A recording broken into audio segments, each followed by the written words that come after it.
दोस्तों नमस्कार। इन दिनों क्रिकेट में अनुशासनहीनता की घटनाएं बढ़ती जा रही हैं और हम बात यहाँ कर रहे हैं आईपीएल की, एक ऐसे आयोजन की जो पूरी दुनिया भर में बहुत लोकप्रिय है। और यहाँ संजीव गोयनका की ये घटना हुई केएल राहुल पर, और ये बहुत कुछ सोचने के लिए मजबूर करती है कि जो फ्रेंचाइजी ओनर्स हैं, फ्रेंचाइजी ओनर और क्रिकेटर का क्या रिश्ता होता है। क्या वो उनको केवल एक डिब्बा समझकर उनका इस्तेमाल करते हैं, जबकि सच्चाई इससे बिल्कुल विपरीत है। वहीं एक हार्दिक पांड्या की घटना हुई, सामने आई। हार्दिक पांड्या ने जिस तरह से, जिन पर बस चलता है उन पर वो किस तरह से उनकी ऐसी तैसी कर देते हैं, उनका ड्रेसिंग रूम में माहौल ख़राब कर देते हैं। इस तरह की बातें जो है, मुंबई इंडियंस का खेमा जो है इन बातों पर बिल्कुल बटा हुआ सा दिखाई देता है। और बहुत संभव है कि अगली बार जब आईपीएल का आयोजन हो, बेशक इनको रिटेन किया जाए, लेकिन इनकी कप्तानी बरकरार रहेगी, इसमें संदेह लगता है। हार्दिक पांड्या की मैं बात कर रहा हूं। ऐसे अंपायरिंग के मामले और तमाम इस तरह के मामले उठे हैं जिसको लेकर कई तरह के विवाद खड़े हो गए हैं। तो शुरुआत करते हैं संजीव गोयनका के मामले की। संजीव गोयनका जो कि मोहन बगान क्लब जो है उसके भी आईएसएल में टीम ओनर हैं, क्या वहाँ भी वो इस तरह का बर्ताव करते हैं?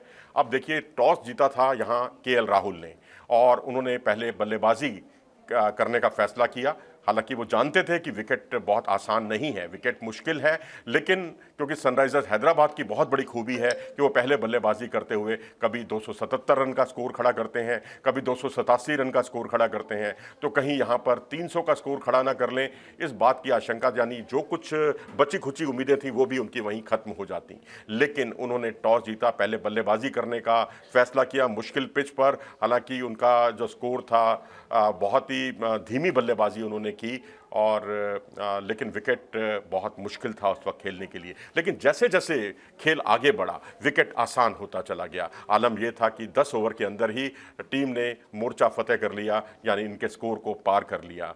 लेकिन उसके बाद जो गुस्सा उनका फूटा, वो भूल गए कि वो टीम ओनर हैं और कोई भी खेल जो है, खेल से बढ़कर ना तो खिलाड़ी होते हैं ना कोई प्रशासक होता है। लेकिन इस बात को बिल्कुल नज़रअंदाज कर दिया गया। जिस तरह की उनकी बॉडी लैंग्वेज थी, जिस तरह से उनके हाथ चल रहे थे, और केएल राहुल बिल्कुल एक मासूम से व्यक्ति की तरह उनको देख भर रहे थे, अपनी सफाई दे रहे थे। वो दृश्य देखने में बहुत ख़राब लगा, बहुत बुरा लगा और क्रिकेट प्रेमी उससे बहुत आहत हुए। इतना ही नहीं, उन्होंने जिस तरह से पैसा लगाया, ठीक है पैसा बहुत लोग लगाते हैं, टीम ओनर का काम होता है पैसा लगाना, लेकिन बीसीसीआई जो है उस पैसे को डाइवर्ट करता है, उसको कन्वर्ट करता है बड़े स्कोर, बड़े पैसों में, क्योंकि जो ब्रॉडकास्टिंग के राइट्स होते हैं उससे पैसा तमाम टीमों में, सभी टीमों में जो भाग ले रही हैं आईपीएल में, उनमें बराबर बंटता है। गेट मनी का एक अतिरिक्त उन्हें लाभ मिलता है। अब आप याद कीजिए, पंजाब किंग्स ने एक मुकाबला हुआ था सुपर किंग्स के साथ धर्मशाला में, करीब 7,500 रुपए की उन्होंने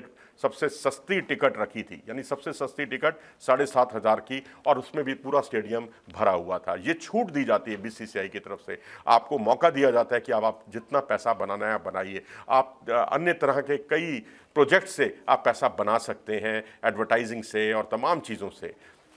लेकिन इन सब बातों की परवाह के बिना आप सिर्फ जीत और जीत ही देखना चाहते हैं। भाई खेल है, खेल भावना होनी चाहिए, आप तभी अच्छे टीम ओनर बन सकते हैं, क्योंकि खेल में एक जीतता है और एक हारता है, और आप उसकी परवाह नहीं करते और उस खिलाड़ी को कटघरे में खड़ा कर देते हैं जो कि टेस्ट का बहुत बड़ा प्लेयर है। जी हाँ, मैं बात कर रहा हूँ केएल राहुल की, और केएल राहुल टेस्ट के, वनडे के बेहतरीन खिलाड़ी हैं भारतीय टीम के भी। और टी20 में हालांकि उन्होंने परफॉर्मेंस किया है बीच बीच में, लेकिन उतने बड़े खिलाड़ी शायद ना रहे हों और उनका टी20 वर्ल्ड कप में चयन भी नहीं हुआ। लेकिन फिर भी मैं कहूँगा, बड़ा छोटा कुछ नहीं होता, आपकी तहजीब, आपका आचरण जो है बहुत मायने रखता है, और उसमें संजीव गोयनका आलोचनाओं के केंद्र में आ गए हैं। उधर हार्दिक पांड्या, जो जिन्हें कप्तानी सौंपी गई, ठीक है टीम ओनर का फैसला है, इसमें कोई बुराई नहीं है, और उसके बाद टीम को साथ लेकर जो चलना चाहिए वो साथ लेकर वो नहीं चल पाए। और हालांकि इस पर भी मामला बटा हुआ सा लगता है। बहुत लोग ये कहते हैं कि हार्दिक पांड्या को सहयोग नहीं किया गया कई खिलाड़ियों द्वारा। आप रोहित शर्मा को ही देखिए, मैं ये नहीं कह रहा कि रोहित शर्मा ने सहयोग नहीं किया, लेकिन पिछली 5 पारियां उनकी देखें तो 4 में तो वो दहाई की संख्या तक भी नहीं पहुंच पाए, और जिस 33 रन उन्होंने महज बनाए हैं पिछले 5 मैचों में। अगर आप सूर्य कुमार यादव को देखें, दुनिया के नंबर 1 खिलाड़ी जिन्होंने सेंचुरी भी बनाई, लेकिन जिस तरह का उनका प्रदर्शन रहा उसे कंसिस्टेंट बिल्कुल नहीं कहा जा सकता। कंसिस्टेंसी लेवल उनका बहुत हल्का रहा इस बार आईपीएल में। तो अब कप्तान जो कहते हैं ना, ये अकेला चना भाड़ नहीं फोड़ सकता, लेकिन इसके बावजूद आप इतने मासूम नहीं हैं, आप इतने इनोसेंट नहीं हैं कि आपको इस बात के लिए माफ़ कर दिया जाए कि आप कप्तान हैं और आपको खिलाड़ियों से सहयोग नहीं मिला। आप भी कम नहीं हैं। तिलक वर्मा, जिन्होंने सबसे ज़्यादा रन बनाए इस आईपीएल में मुंबई इंडियंस की तरफ से, आपने उनको भी नहीं छोड़ा। आपने उनके लिए क्या तीखी टिप्पणियां की। आपका मुकाबला था दिल्ली कैपिटल से और आपने कहा कि अक्षर पटेल जब गेंदबाजी कर रहे थे तो उनका जो रवैया था वो मैच को जिताने वाला रवैया नहीं था, वो कई तरह के सवाल खड़े करता है। भाई, उस खिलाड़ी ने 200 से ऊपर के स्ट्राइक रेट से रन बनाए उस मैच में दिल्ली कैपिटल्स के खिलाफ, और उनका प्रदर्शन बहुत ही काबिले गौर रहा, शानदार रहा, और उसकी जितनी सराहना की जाए उतना कम है। लेकिन उन्हें अप्रिशिएट करना तो दूर, उनकी आप आलोचना कर रहे हैं, जिससे ड्रेसिंग रूम का माहौल खराब हो गया। जी हाँ, ड्रेसिंग रूम जो है मुंबई इंडियंस का, वहाँ हार्दिक पांड्या सबसे ज़्यादा चर्चा का विषय अपने खिलाड़ियों के बीच में ही बन गए। अचानक वो नायक से खलनायक बन गए।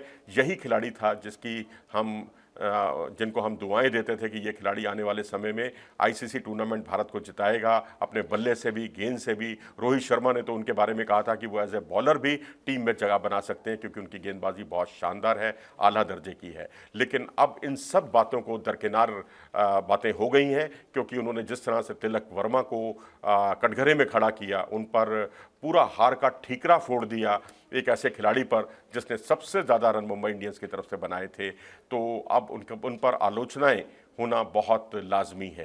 तो अब कुल मिलाकर, कुल जमा मतलब ये है कि हार्दिक पांड्या हो, चाहे यहाँ पर संजीव गोयनका हो, ये दोनों घटनाएं बहुत कुछ सोचने के लिए मजबूर करती हैं, और ये भी सोचने के लिए मजबूर करती हैं कि खेल एक सीमा में होना चाहिए, अनुशासन उसमें ज़्यादा अहम होता है।